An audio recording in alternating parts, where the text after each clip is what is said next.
ہم کریں گے ہر مظلوم کی حمایت۔ بسم اللہ الرحمن الرحیم، السلام علیکم، میں ہوں حرین فاطمہ اور آپ دیکھ رہے ہیں حمایتی نیوز HD چینل۔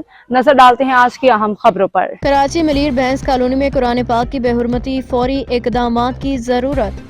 کراچی کے علاقے ملیر بھینس کالونی نمبر 5 کے بڑے قبرستان میں ایک افسوسناک واقعہ سامنے آیا، جہاں سینکڑوں قرآن پاک کے نسخے بے حرمتی کا شکار ہو کے زمین پہ پھینکے گئے ہیں۔ ان مقدس صفحات کے ٹکڑے قبرستان کی حدود میں جگہ جگہ بکھرے ہوئے ہیں، جنہیں ہوا ادھر ادھر اڑا رہی ہے۔ یہ منظر ہر مسلمان کے ایمان کو جھنجھوڑ دینے کے لیے کافی ہے، مگر افسوس کہ اب تک کسی فرد، ادارے یا تنظیم نے ان مقدس اوراق کو اٹھانے، محفوظ مقام پہ منتقل کرنے کا اقدام نہیں کیا۔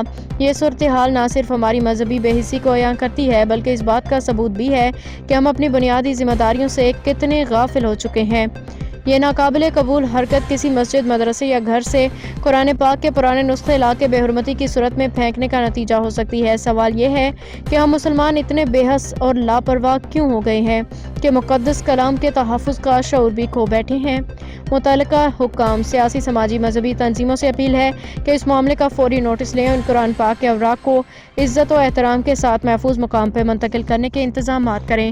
ہم سب کو اپنی ذمہ داری کا احساس کرتے ہوئے ایسے واقعات کی روک تھام کے لیے قدم اٹھانا ہوگا، تاکہ ہماری بے عملی مزید عذاب کا باعث نہ بنے۔ حاکم علی دال کی رپورٹ۔ اب تک کے لیے اتنا ہی۔ مزید خبروں اور اپڈیٹس کے لیے دیکھتے رہیں حمایتی نیوز HD چینل۔